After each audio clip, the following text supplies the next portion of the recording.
여러분, 오늘 우리가 살아가는 시대는 확신을 가지고 뭔가를 말하기가 점점 더 힘들어지는 것 같습니다. 세상이 너무 빨리 변하고 어느 것도 오래 가지 않기 때문이죠. 과거에는 진리라고 여겼던 것들이 이제는 사람들의 관심조차 받지 못하고 외면당하는 그런 시대가 되었습니다.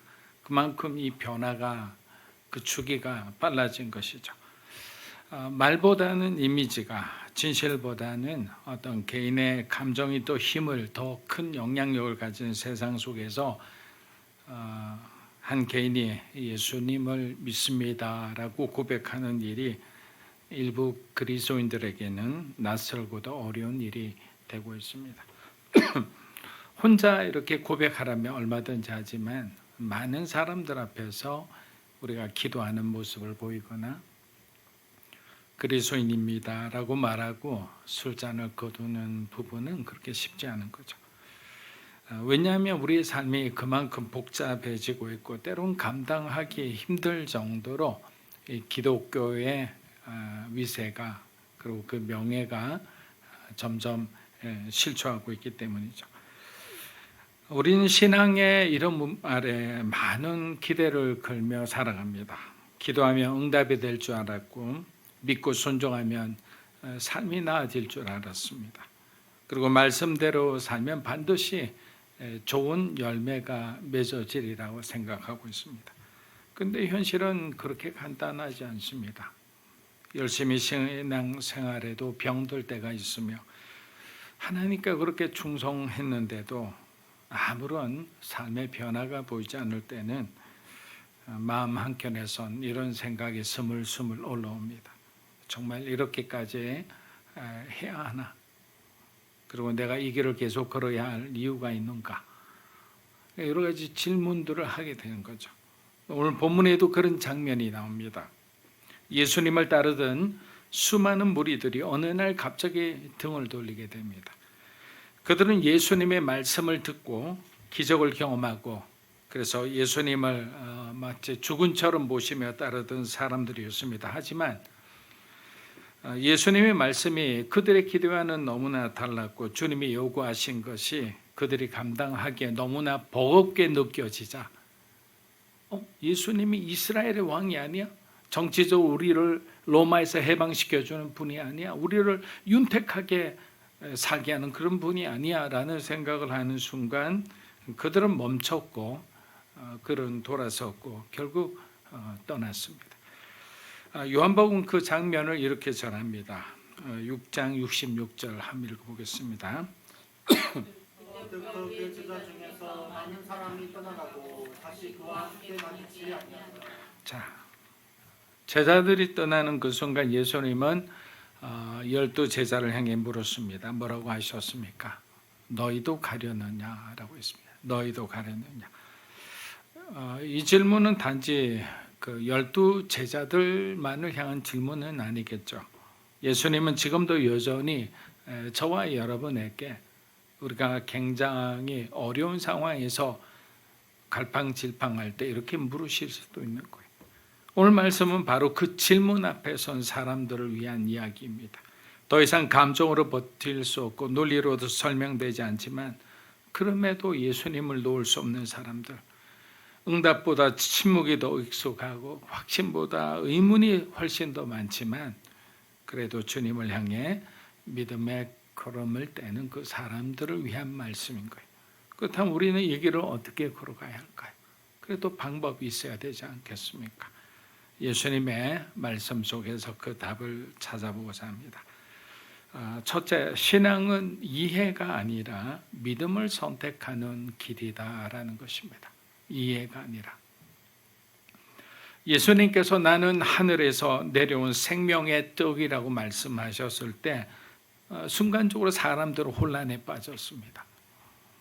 무슨 말씀인지 이해도 되지 않았고, 오랜 율법과 구약의 전통 속, 다른 말로 하면 이 구약적 세계관 안에 빠져있던 그 사람들에게는 예수님의 말씀은 너무도 낯설고 받아들이기 힘든, 어떤 사람들에게는 아주 참남하다라고 생각이 되는 그런 말씀이었어요. 왜?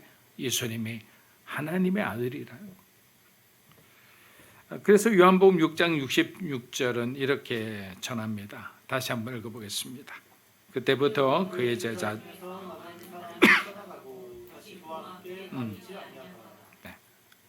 본인들이 처음 들은 말씀, 자기들의 기대하고 다르자 세상은 뭐 정말 순식간에 우리 곁을 떠나게 되죠. 제가 여러 번 말씀드렸잖아요. 세상에서 정말 높은 직책을 가지고 계셨던 분인데 하루에도 수십 통의 전화가 왔던 분이에요. 뭐 서로 만나자고 하는 그런 분이었는데 정말 은퇴하자 그 다음 날부터는 전화가 한 통도 오지 않았어요. 그게 세상인 거예요. 세상은 어둠처럼 빛이 오자 순식간에 멀어지듯이 그렇게 멀어집니다.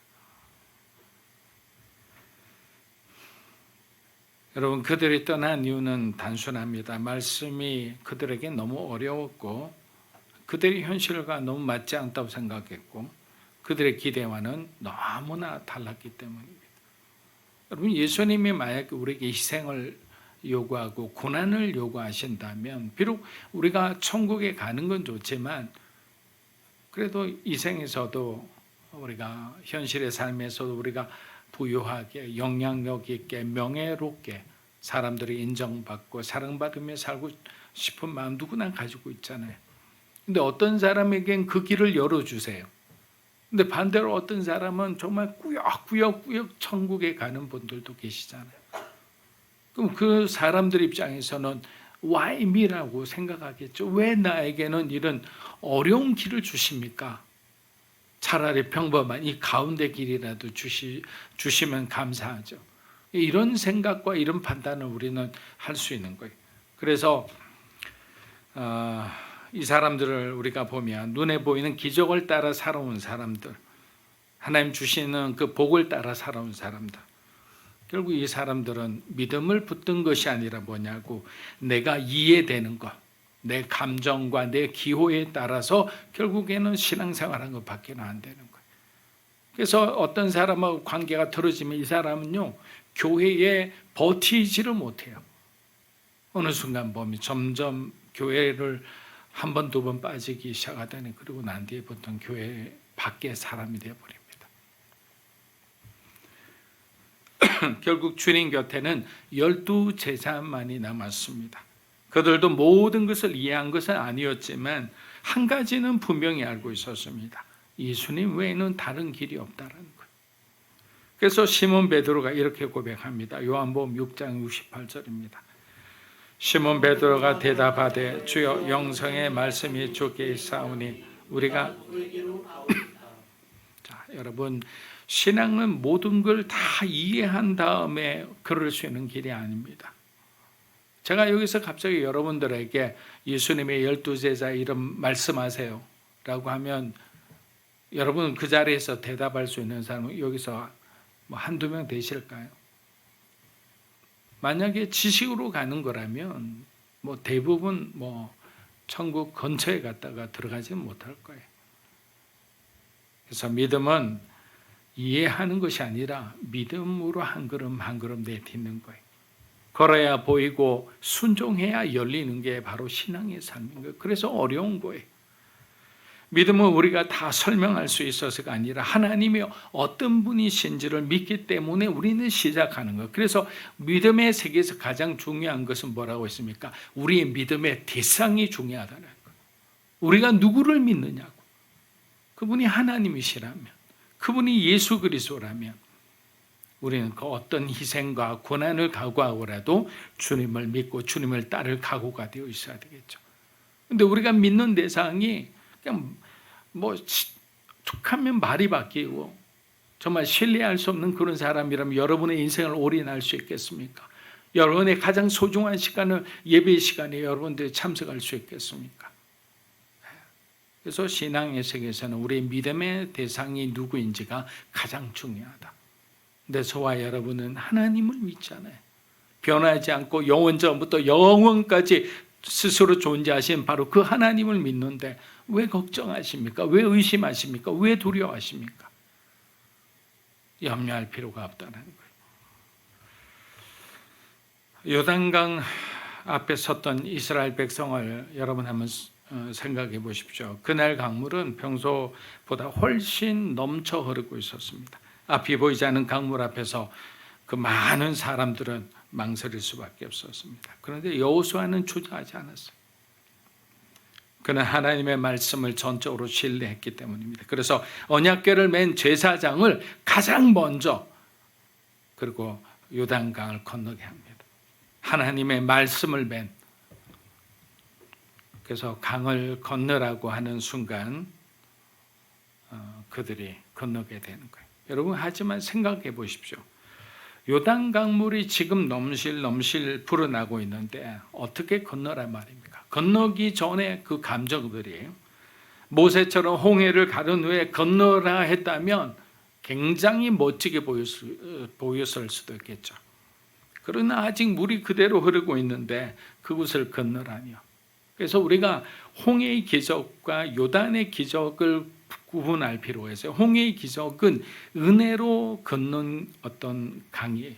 그래서 홍해는 말 그대로 예수님의 보혈을 상징하죠. 그러니까 우리는 그거는 반드시 은혜입니다. 그럼 요단은 뭡니까? 이제 나와서 광야에서 훈련까지 받았으니 요단강은 믿음으로 건너는 거예요. 하나님의 말씀이 먼저 가는 것도 그런 상징적인 이유가 있는 거예요. 그래서 누가 감히 먼저 발을 내딛을 수 있을까? 이게 줄줄이 서 있던 사람들이 설왕설래했을 겁니다. 바로 여기서 인간의 계산을 넘어서는 바로 믿음이 역사해야 할 시간이 됐던 거예요. 그리고 놀라운 일이 일어났습니다. 제사장들의 발이 물가에 닿는 순간, 그 순간 요단강이 쫙 갈라지기 시작한 거예요. 만약 우리가 그 장면에 그 현장에 있었다면 평생 주님을 등지는 일이 없었을 거예요. 그 놀라운 현장에 저와 여러분도 작은 믿음 하나 보탰잖아. 홍해가 갈라진 것도 여리고성이 무너진 것도 마찬가지입니다. 이것은 어떤 인간적인 논리나 과학이 아니라 순종이고 계산이 아니라 믿음의 역사였던 거예요. 그러니까 이해되지 않아도 주님이 말씀하신 길이라면 우리는 가야 하는 거예요. 선교사로 헌신하거나 사역자로 헌신한 분들의 많은 간증을 들어보세요. 인간적으로 이해되지 않는 거예요. 이렇게 해가지고 한쪽으로 완전히 그 전문가가 되게 하셨는데 하나님께서 어느 날 갑자기 전혀 한 번도 가보지 않은 그 길을 가게 하라는 것은 인간의 어떤 계산으로는 이해가 되지 않아요. 상식으로는. 하나님은 그렇게 일하시기도 한다는.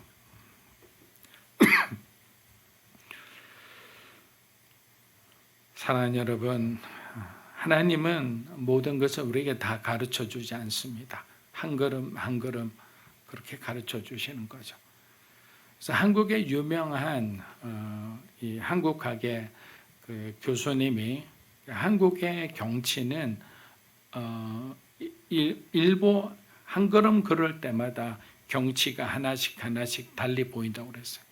제가 그 단어를 까먹었는데 결국에 그것은 뭐냐면 하나님 나라도 마찬가지인 것 같아요. 우리가 믿음으로 한 발 보면 또 다른 하나님 나라의 세계가 보여요. 그리고 한 발 더 전진하면 더 깊은 하나님 나라의 그 비밀들이 보여지는 거예요. 그래서 저만큼 걸어간 사람과 여기서 출발도 하지 않고 한 달란트 가지고 그냥 땅에 파묻고 아무것도 안 하고 그 리스크를 감당하지 않고 그렇게 생활하는 사람의 차이는 점점 더 벌어지겠죠. 예수님의 제자들도 이해하지 못한 순간이 많았습니다. 예수님께서 내가 고난을 받고 죽으리라 말씀하셨을 때 제자들의 마음은 혼란했습니다. 왜 그렇습니까? 성령 받지 않았기 때문에. 성령 받지 않았기 때문에 그들은 예수님을 따라다니면서 교훈을 받았지만 그것이 어디에서 온 것인지 무엇 때문인지 그리고 앞으로 자기는 어떻게 살아야 되는 것인지 그 자체도 몰랐어요. 그러나 성령이 임하자 그들에게 사명이 임한 거예요. 그들에게 영적인 눈이 열리고 어떻게 살아야 하는지 그리고 결단하게 됩니다. 그래서 우리가 늘 말하는 거예요. 성령 충만하십시오. 인사가 아닙니다. 예수님의 명령이 성령 충만. 내가 성령을 보내리니 너희가 성령으로 충만하여라. 우리 좌우에 있는 분에게 인사하겠습니다. 성령 충만하십시오.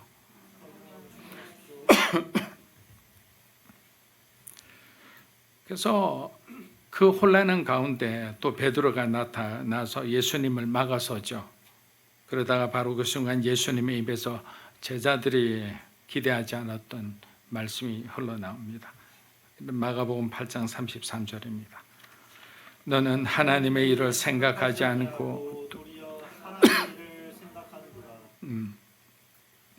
예수님이 고난받고 죽으셔야 하는 것은 하나님의 일이고 그 하나님의 일 때문에 성자 하나님께서 이 땅에 자기를 내려놓고 이 땅에 정말 가장 낮은 자의 모습으로 이 땅에 오셨는데, 근데 그 길을 가겠다는데 베드로가 인간적인 그 스승을 향한 그 사랑과 그 정 때문에 그걸 가로막았을 때 예수님은 아주 무서운 말씀을 했죠. 사단아 내 뒤로 물러가라 이랬습니다. 베드로에게 그런 마음을 준 것, 하나님의 길을 가는데 인간적인 정으로 가까이 다가온 것 다 막으신 거죠.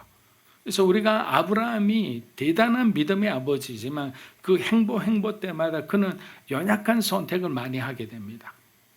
자, 아버지 데라와 함께 순종해서 억지로 아버지 일가 가족들 다 데리고 왔어요. 왜? 부자니까. 갈대우르에서 굉장한 부자였으니까.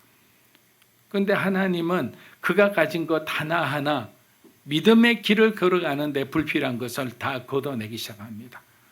오는 가중에 굉장한 물질도 사용했을 거예요.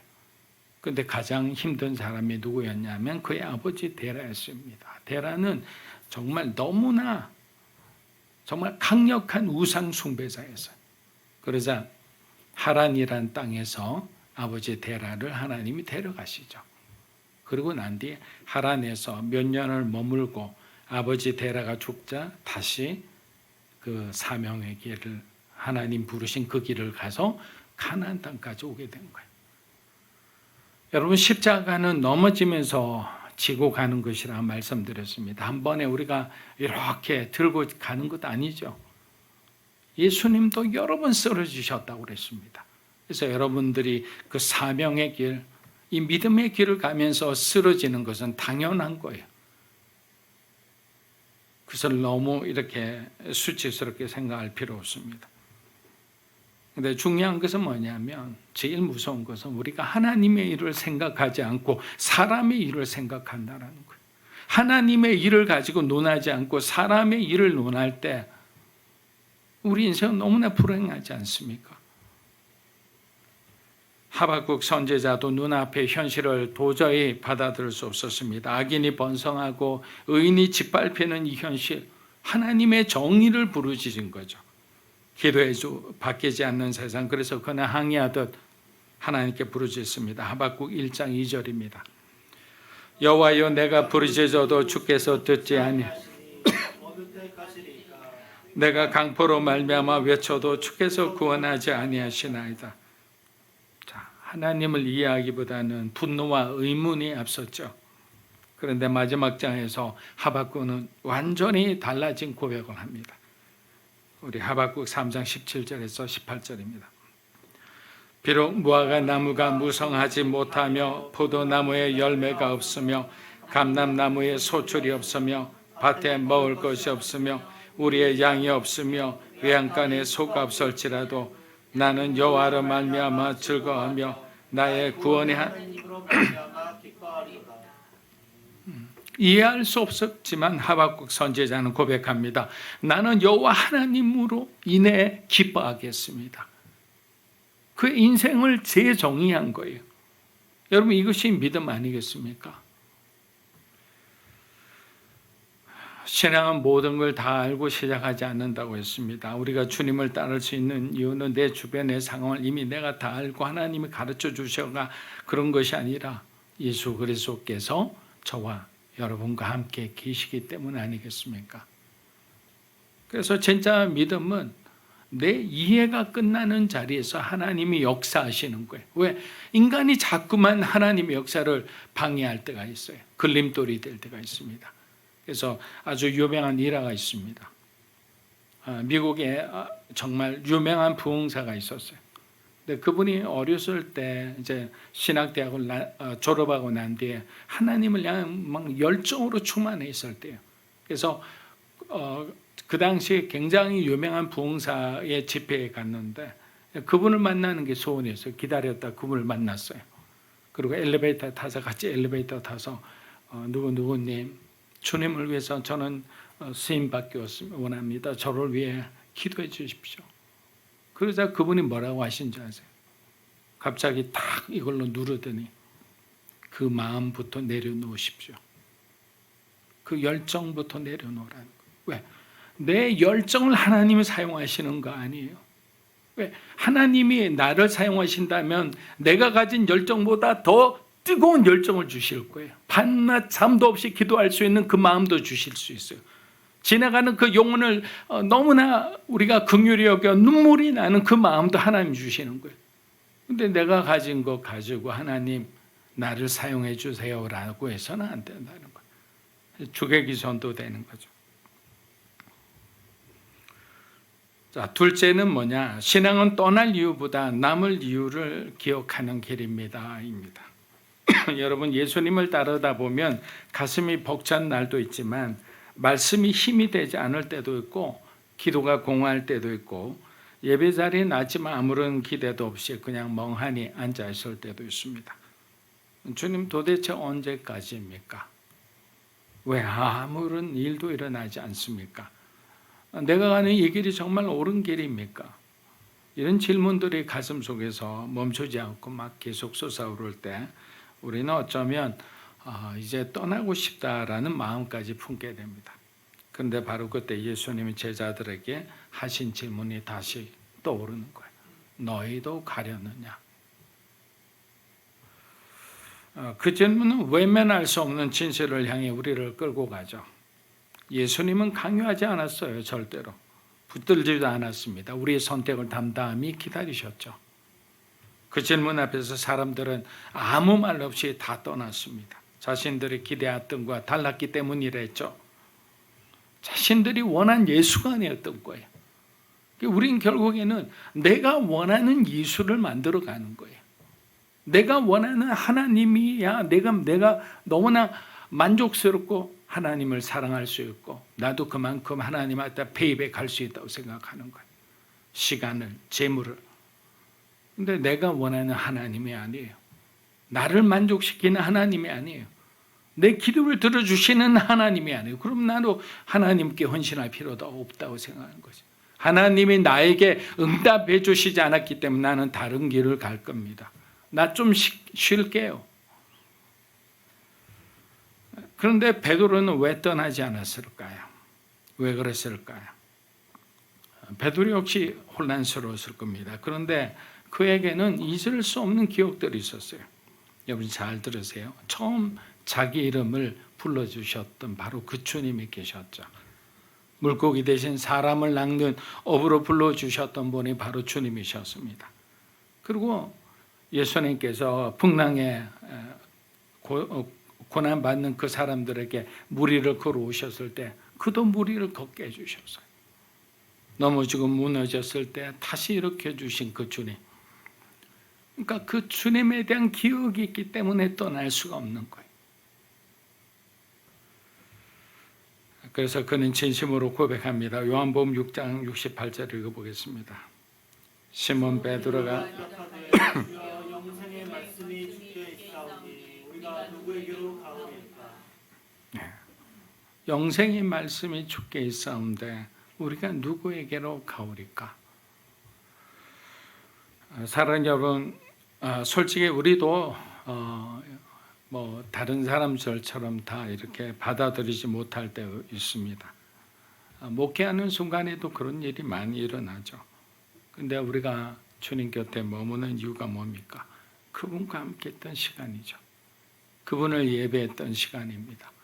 사역의 현장 속에서 만난 하나님이죠.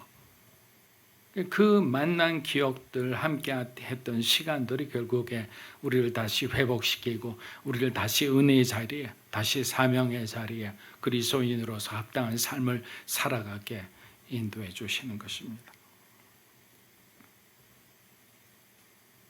그래서 신앙은 대단한 논리로 버티는 게 아닙니다. 그분과 함께 했던 그 기억이 우리를 끝까지 지켜주고 붙잡아주는 것입니다. 손양원 목사님 이야기를 들으면서 참 정말 대단한 분이구나라는 생각을 합니다. 1948년 여수 순천 그 사건 때 목사님의 두 아들 동인과 동신은 공산당 청년회에서 한날 한시에 처형당했습니다. 순교했죠. 온 마을이 충격에 빠졌고 사람들은 말했습니다. 하나님, 목사님, 이쯤이면 하나님 원망해도 되지 않나요? 사랑하는 그 두 아들을, 정말 똑똑한 이 두 아들을, 신앙 좋은 두 아들을 한 번에 하나님이 데려가셨으니. 근데 손양원 목사님은 오히려 자기 아들을 죽인 이 안재선이란 사람을 양아들로 삼으셨습니다. 그리고 하나님께 이렇게 기도합니다. 사랑하는 주님, 내 아들을 죽인 원수를 아들 삼게 하시니 감사합니다. 이해할 수 없는 일을 이해할 수 없는 은혜로 감당하게 하시니 감사합니다. 제게는 용서할 이유가 없습니다. 하지만 주님이 제게 그렇게 하셨기에 저도 따르겠습니다. 라고 이보에도 기도문이 길어요. 그 기도문은 정말 사람이 쓴 게 아닌 것 같아요. 하나님께서, 성령님께서 손양원 목사님을 꽉 붙들고 있었다는 그런 느낌이 들어요. 왜냐하면 너무나 은혜가 되는 거예요. 손양원 목사님에게 복음은 머리로 이렇게 따져서 얻는 정답이 아니었습니다. 그분에게 복음은 떠날 이유보다는 단 하나의 남을 유일한 이유였습니다. 그 이유는 단순했습니다. 예수님이 저와 여러분을 먼저 사랑하셨기 때문입니다. 그래서 오늘 이 말씀을 기억하고 여러분을 위해서 사랑하시는 그 하나님을 기억하며 오늘의 이번 한 주간도 힘있게 살아가시기를 축복합니다.